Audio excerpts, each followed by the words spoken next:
Hey, friends from Latino Line, Joe Rodriguez here, joined by a very special guest for another Latino Business Entrepreneur segment.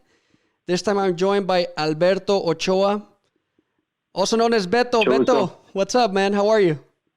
Guys, greetings from Los Angeles, or in this case, Anaheim, California. Hope everything's doing well for you guys, and thank you for having me. Alberto, estamos aquí con el Super Mojado, and we need to, first of all, talk about your businesses, man. You are the epitome of an entrepreneur. You are an inspiring voice, an inspiring person to look up for many of us Latinos, because you have a vast range of businesses that you're involved in. You are the owner of Revolucion Cantina in Fullerton, and then also Correct. You're the proud sponsor of Latino Online with Hincha Clothing Brand. We're really excited to have you part of this team. Thank you. So we're really thrilled about that. But obviously, there's a lot to talk about because there's a lot of challenges that involve in undertaking a business. And we want to learn a little bit about you, about how everything got started. So let's start from the very beginning. Thank you, Joe. Yes, like I was saying before, I have a pretty diverse portfolio when it comes to businesses. I'm a little bit crazy, I guess, when it comes to taking on adventures and risks. I have a lot of failures, and with failures come learning, comes experience. You get a feeling for businesses, and we have to fall before we able to run, and be able to learn from experience what business sometimes it's all about. But you're correct. Yes, my portfolio it's a little bit diverse. I'm a founder from about 18, 19 years old after coming back from a short stint in trying out for Pumas in Mexico. Sports is always my background, as you know, Joe, as well. That's part of the Hincha Clothing Brand, tied into sports. But my first baby, my first real adventure and as an entrepreneur, it's a restaurant bar located here in downtown Fullerton called Revolucion Cantina. And that's part of Revolution Restaurants Corporation, and that's the name Revolution or Revo. It's tied into a lot of my adventures and businesses. But I've been there 18 years. I created and founded that business back in the days in 2002 with my mom. But before that, I was in a small mom and pop taqueria style taco shop that I did it 5 years with my mom. I did it from about 19, 20 years old up until 24. And then after that, I've been in Fullerton ever since. And throughout those years, it kind of paved the way for me to try different concepts, different ideas. Part of that, it's also a screen printing shop that it kind of branched off out of the restaurant business because of the need of employee T-shirts. Just like Super Mojado has a very nice T-shirt that I can see now. With his slogans and social medias. I needed to print T-shirts for my employees. And while I was in my first little taqueria or taco shop, I had a neighbor next to me that had a screen printing shop. And, on my downtime, I used to head next door and just kind of visit them and saw what they were doing. And that led me to say, you know what, I kind of remember how my buddy used to do it. So I need T-shirts. I'm a business guy. It's all about saving money and the pennies here and there, because as you know, when you start a business, it's a lot of expenses. So you know what, I gave it a go. I bought a little manual press in my garage, and next thing I know, I was printing my employee T-shirts, for bartenders, for cooks, for security guards. And next thing I know, my neighbor in Revolucion Cantina is asking me where I made those shirts. And I had to admit, hey man, I did it myself in my garage. And he asked me if you can make a few for me. And next thing I know, I'm doing it for the other business and for another restaurant and for another bar. And next thing I know, I have a full-on small shop in my garage. And after a few years of just printing as a hobby, it led me to an actual print shop, 2,000 square foot warehouse where I was doing printing for my industry. You know, a lot of restaurants, a lot of bars. Right. And next thing I know, I'm printing for school districts, and I'm printing for local colleges. I'm printing for local industries, and and I've been doing that for 6 years as well. So now that I kind of ventured from a restaurant into a print shop, being able to print T-shirts, that led me more to my background, the love of soccer. Next thing I know, I'm printing for local soccer clubs, local youth clubs. I'm printing their practice shirts and, their training gear. And that led me now to Hincha Clothing Brand, Hincha, it's a South American word that means fanatic, soccer fanatic, specifically for soccer. Mm-hmm. And a couple of years ago, I would say about 3 years ago, I applied for a trademark. Hopefully, going down the line in the future that I can grow the brand. And recently, about a year ago, I was approved for a trademark. So my brand is officially trademarked, and and that led me to now trying to push the brand itself. Right. So it's a little bit of a diverse portfolio, and now that I have the clothing brand, it led me to find an actual youth club where I manufacture and I print and I build my own uniforms and T-shirts and apparel for my own kids, without having the need to buy expensive known brands. I'm not going to say the name because they're not competing against me, but knowing the background in soccer, I know how tough it is to be in local communities of all low income. There's a lot of talent in local Hispanic communities that it's raw talent that unfortunately, if you don't have the funds to pay and play, right, you're not be able to play, so that, all those ventures, all those different steps from having a taqueria and then actual full-blown restaurant bar, having the need to print my T-shirts, and then having the shop itself, creating the sports brand, the soccer brand. And then after that soccer brand, about a year ago, I created my own youth club where I don't have to require, very expensive fees or very expensive apparel costs. I'm the manufacturer. I manufacture everything from the ground up. Mm-hmm. I print my own stuff. And those savings, I try to transfer, to my kids where we don't have to be purchasing world-known brands, that are really expensive. So that's kind of where I'm at, Joe, at the moment. Two of my businesses, unfortunately, they're kind of stalled due to the pandemic. Mm-hmm. And, but it's kind of giving me the time to focus on the brand and make it grow and relaunch a couple ideas that hopefully in the near future we should be launching, and definitely you guys will be part of it, and we'll be sending you guys gear for you guys to and rock and showcase on your show. Except, do you have an extra large for Super Mojado? Well, I have a few rolls. We have a few rolls out there, man, that we can make it work. Not to worry. It's just because I'm a taco lover, so of course I need, every time I go eat tacos, I need an extra large. Absolutely. Oye, Beto, so I mean, everything that you mentioned just makes total sense. It's that little domino effect. It's incredible. It is. But Super, go ahead. I know that you have some interesting questions to ask Beto. Well, first of all, Tocayo, I'm Beto too, so Tocayo, congratulations. It seems like you have have a lot of success, and you have had a long career journey of success. Thank you. Let's go back a little bit on your tryout of Pumas. Talk to us about that experience. How was that like? It's I think that as far as the experience, it was amazing. I left. I played college here. I played in Cypress College for I think 1 year. Back in 96, 97, there was soccer. MLS started I think in 96, if I'm not mistaken, Joe. Mm-hmm.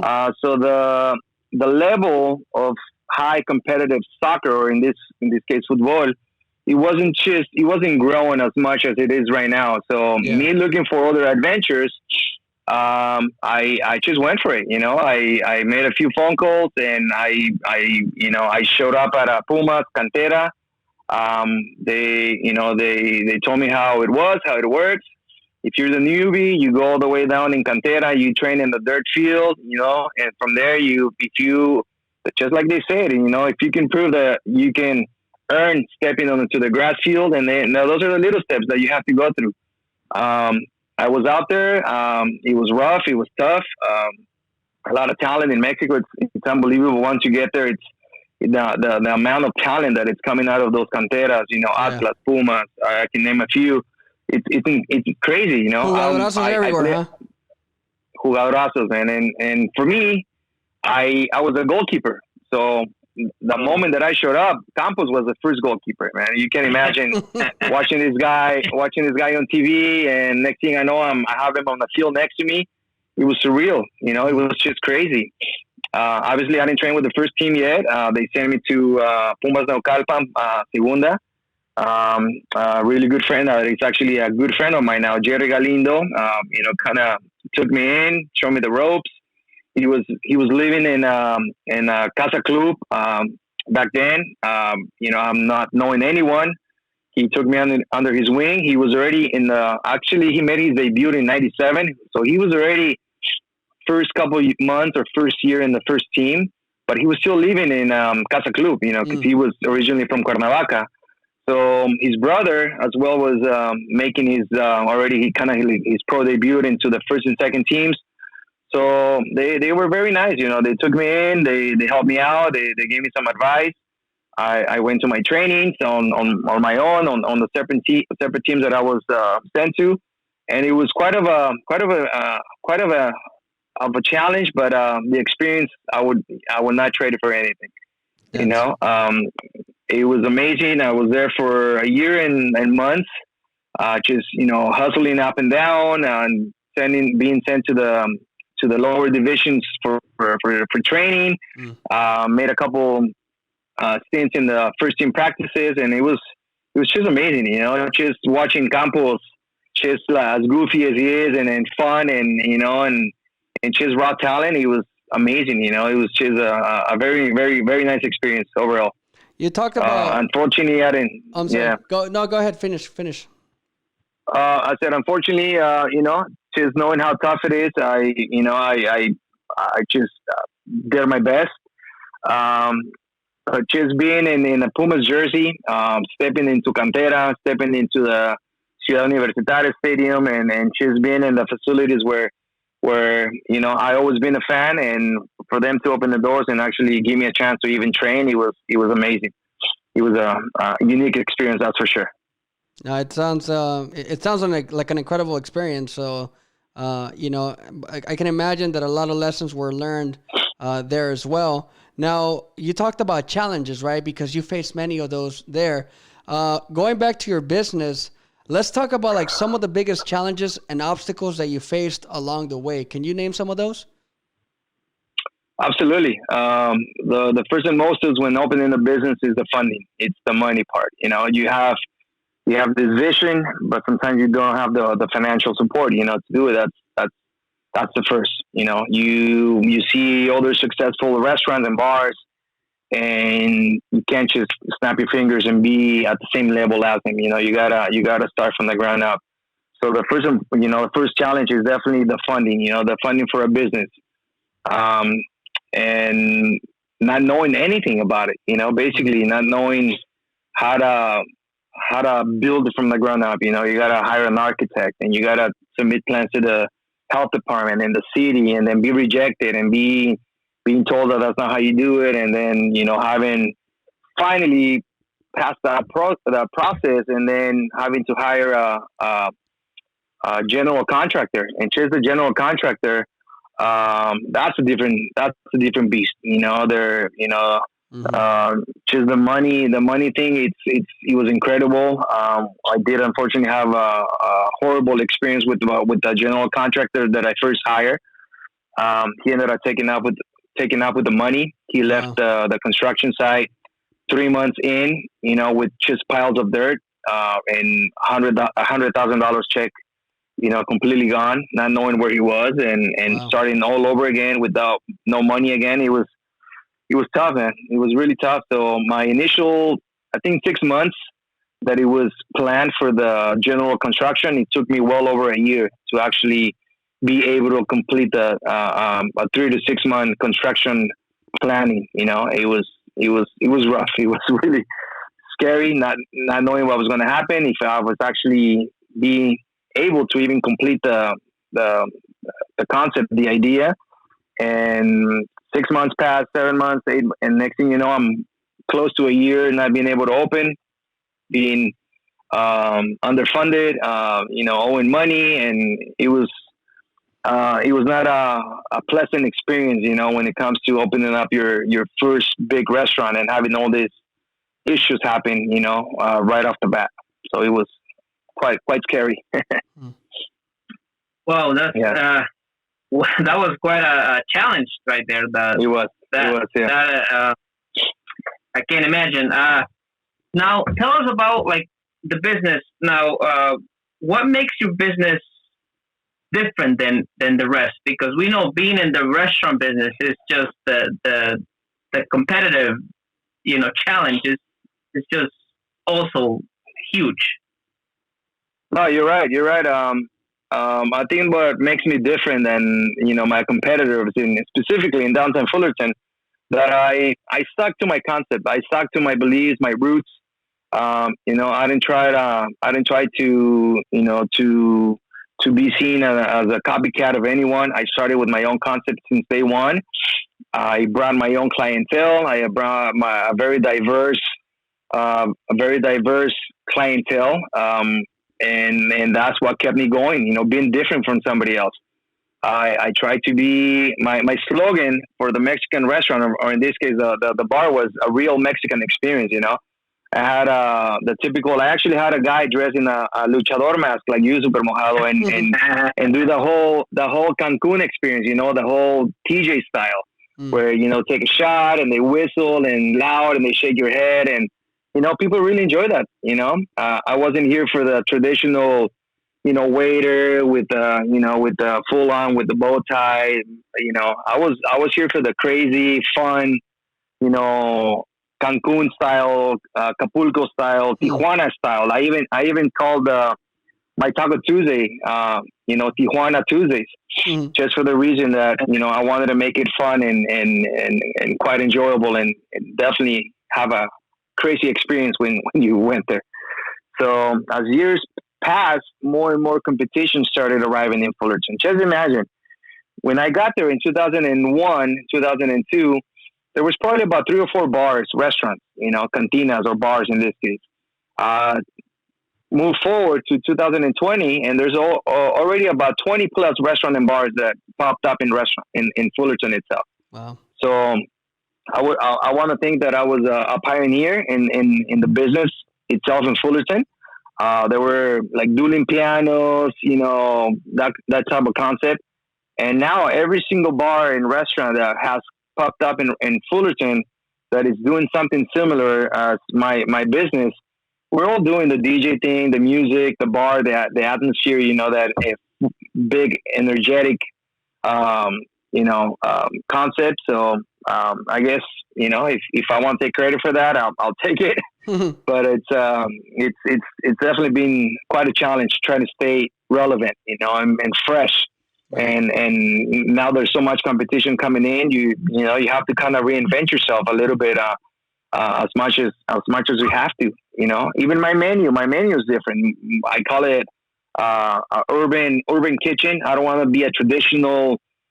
My personal opinion that I love my Mexican food, but I want to be energetic and different. I try to venture away from the traditional big plates, rice, beans, a little bit of salad, and then you have your entree.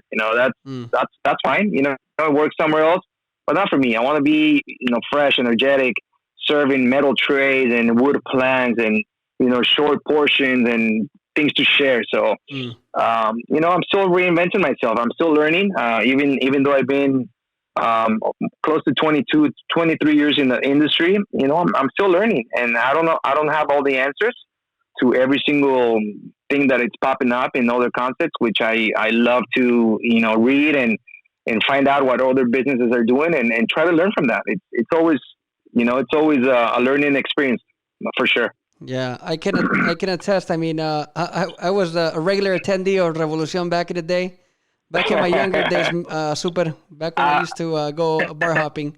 I was gonna bring that up, Joe, but I wasn't sure if we were okay to talk about the past. You know? No. I mean, like a lot of fun memories from Revolucion. That's for sure. I mean, the atmosphere was great. Sure. Lots of fun. You know, very very wonderful memories, and obviously, like, you know, the food. I remember like eating you know, the molcajetas back in the day when I don't know if you still have them, but that was not anymore. Like I said. that was our go-to dish back in the day. But anyway, you know, I mean, everything that you mentioned, like I said, a lot of it makes absolute sense, and I'm sure that there's going to be people here watching that probably would want to pick your brain, and you know, I'm sure that many will want to ask you what kind of an advice. Or what's probably the best advice that you can give somebody who's starting out in any kind of business for that matter? You know what, man? You just have to go for it. Honestly, that's one of the things that I read, you know, from books that I read. You know, I'm finishing up this guy here. This guy's a genius. Yeah. Steve Jobs, you know, Bill Gates. They have money for a reason, man. You know, they're not college graduates, I think, except for Mr. Musk. Mm-hmm. But you just have to go for it. You just have to try it and fail. You know, if it doesn't work out, you know, at least you try. But what if, you know, it does work? You know, you might be onto something. A lot of people criticize me about, you know, wasting money and funding for a clothing brand. There's no way I'm going to be able to compete against, you know, Nike and Adidas and Under Armour. I don't want to compete against them. You know, there's no way I'm going to be even a little bit close to what they're doing globally. But if I can make a change locally in my community and provide a well-built jersey and, you know, hats and polos and, you know, and T-shirts for the community, why not? You know, what if, you know, it does work out? And next thing I know, I might be able to compete regionally, you know, and nationally, hopefully. And then you never know, in 10, 15, 20 years, where that might, you know, lead me to. So, you know, you just have to, as a business guy, you just have to go for it and try it, you know, and fail and kind of clean yourself up and, you know, and scratch it off what didn't work and just keep going, you know, just going with your gut.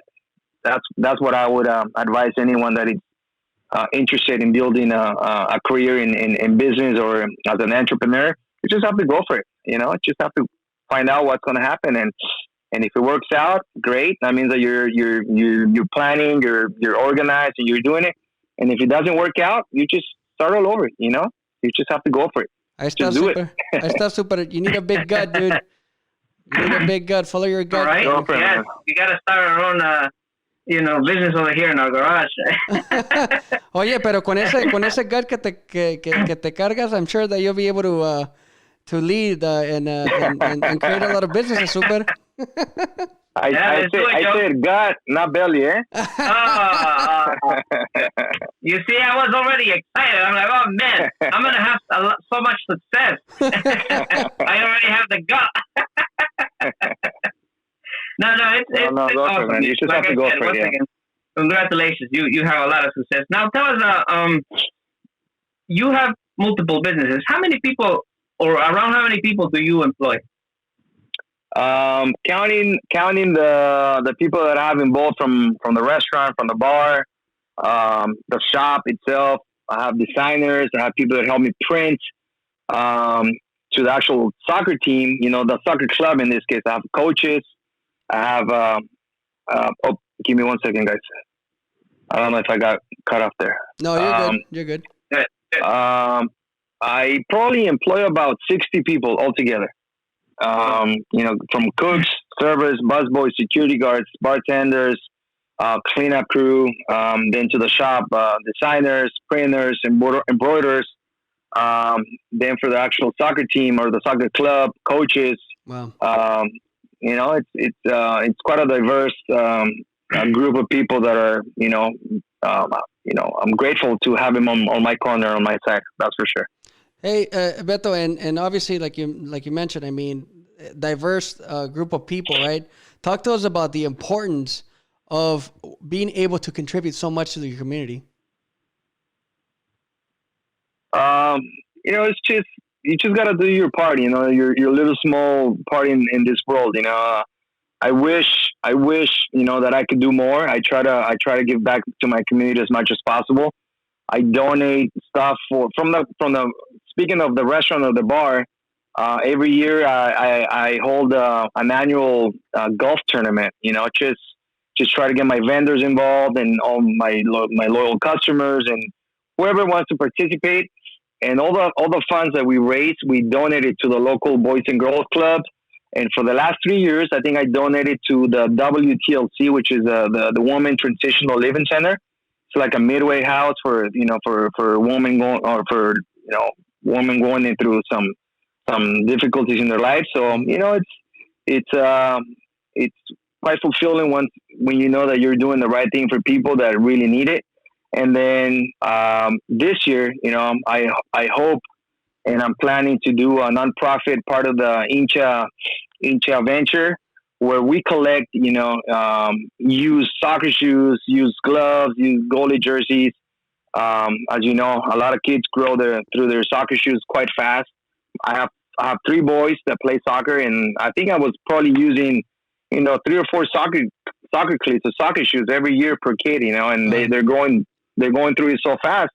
And that kind of led me to do something right now where we're going to be collecting all these old shoes, even though they might be worn about 3 or 4 times, try to get the soccer players, the community to donate that gear and eventually take it to Mexico, Central America, South America, and give it back to the community where they might not have the luxury of buying, an expensive pair of Nike, Vapors, or Adidas Predators or whatever.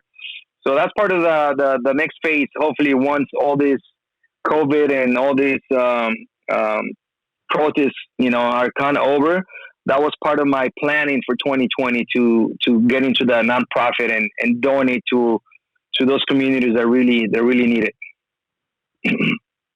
That's awesome. And now that you mentioned COVID, how hard has it been, especially for your employees? And I wouldn't say a bad dream. It's a nightmare. It's been a challenge. We've been through every difficulty in business. I've been here 18 years in this specific location. I've been through every phase of the economy. The good, the bad, the 2008 crash, and people, regardless of what they were going through, I realized that people, if you're sad, you still got to eat and you still want to have a drink, and kind of drown your sorrows. If you're happy, you're celebrating something, you still want to go out and celebrate and have fun. But this time it was just difficult. It was a nightmare. I'm still on red numbers, going from my usual weekly or monthly sales to completely stop, completely. That's the scariest part, that it's something that I don't have control. You guys don't have control. And I think that the entire world was kind of like put on hold, It's not something that I did where my business was going to fail because I did something wrong or because I stopped doing something, It was completely out of our control. And having people that depend on you, that's the hardest thing. That's the most difficult thing, that you have cooks and you have, line cooks and dishwashers and servers and bartenders, and that they depend on you.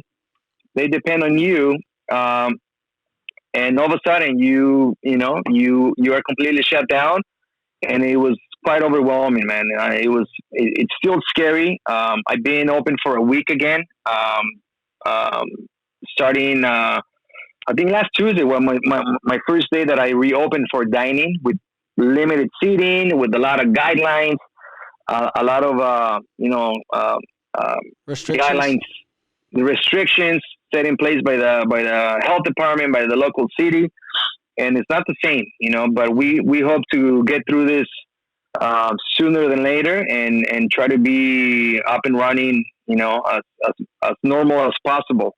Hopefully, very soon. So, just to answer your question again, it's been a nightmare, to be honest. I think for every industry, sports related. You guys are in a sports related industry. Myself, my youth club, my clothing line, and that has completely stopped. So I think the pandemic itself has hopefully made us stronger and realized how fragile we as humans are, and how we depend on each one of the of the community to do their part to hopefully get through this as soon as possible, right? But it's been quite a challenge, that's for sure. Yeah, no, indeed. I think you hit it right on the button. For everybody, it's been an incredible challenge, to try to overcome COVID-19. And obviously, there's a lot of stuff still happening, with protests, going on. And 2020 has been a very challenging year for many people, particularly business owners. So, we hope that, things just turn for the better and things improve. But Beto, before we let you go, I gotta ask you. I know that you're a hardcore Mexican soccer fan, man. And speaking of challenges, the Liga MX has had its fair share of challenges in 2020. What has probably to you stood out the most, as far as either good news, bad news, incredible news, out of all the things that you've seen so far in 2020 from Liga MX? Man. Sorry, I know it's a loaded question, man. I know. I was gonna say, you guys have a couple hours for me to answer that. I think overall, just starting with the pandemic stuff, having completely stopped the sports, professional sports in general in the entire world, and then speaking of specifically of La Liga, or in this case Mexican soccer, yeah. Just all the changes that are happening with the new leagues, and the dissolution of the Primera A, and then the new Morelia. I recently I didn't even know, man, until I watched the news that Morelia just abandoned their stadium, and all these new teams in Ensenada and Mazatlán. I was like, where have I been all these months? I've been completely disconnected. So it's crazy, man. Just to put it into words, it's been crazy. I cannot believe it, but I don't know, man. It's just so many news for me to even catch up. But the few that I known, I was like, what? Yeah. There's no more Primera. Yeah. I have buddies. They're still playing, and they were still, quite shocked, when they were told that they're out of a contract. Mm-hmm. Their contracts are being dissolved, and there's no teams anymore. And I was like, what the heck, So I started calling my buddies that were still active and playing in these lower divisions and Primera. I was like, holy moly! I was a huge, being close to TJ and Jerry Galindo, a very close friend of mine now. I actually won the Ascenso with Cholos, back to back. So I was a frequent visitor from where I'm at to TJ. I was very familiar with the league, and seeing how passionate the Cholos themselves were, about bringing their team to Primera, and now being part of the Primera and being champions, and me being in a journey with Cholos, in that league specifically, since the stadium was being built, they still had brick and raw construction in the Cholo Stadium. To see where it's at now, it's quite a shocker, man. To put it into perspective, Joe. So it's been wild. Yeah, it's been a wild ride. I can imagine. Well, the good thing is that that's one thing that you definitely don't have to worry about, and we're going to be here to provide you the update. So make sure you continue to tune in to ETO. Absolutely. We'll be checking in for sure. A ver, super, ya se nos acabó el tiempo. Any final words for you, buddy? Well, it's just saludos. Very, very nice to meet you, Tocayo. And hopefully, maybe sometime you'll be sponsoring one of the teams in the new league, the Mexican League, Liga de Balompié Mexicano. That's one of my ultimate goals, and it's funny that you mentioned it. That's part of my vision, and why not? Why not? Absolutely. I mean, there's a lot of. One of the examples of brands that a lot of people still don't know or not familiar with is Charlie. You know, I didn't want to bring him up, but you know, perfect example, man. Perfect example. I actually look up to those guys, and they started in very similar ways, you know. And look where they're at now. You know, you just have to go for it, and you know, why not? Why not? No, you're absolutely right. Well, Beto, we want to really thank you very much for taking your time. You know, anytime, guys. I think that as I mentioned this at the very beginning of this interview, you're an inspiration to a lot of individuals. Thank a lot you. of us Means a lot. who you know, look up to Latino business entrepreneurs. We're extremely proud of you, and you know, we hope that thank you. It means a lot. That you have a lot of success in the future, and we can hopefully collaborate some more with you in the future as well. Absolutely. Thank you guys for bringing me on the ride with you guys. I'm grateful and thankful for being part of ETO and 3 Online, and I'm glad that you guys enjoying the gear, and there's more gear coming out soon. We'll be doing a new launch for the new collections. Hopefully people enjoy it and support it. You know, it's hard work, you know, and hopefully, you know, we have the community behind it, and that's the ultimate goal, that, you know, to help the community. That's right. Well, again, Beto, thank you very much for your time, and take care. We'll definitely stay in touch. Thank you, guys. Saludos. Cheers.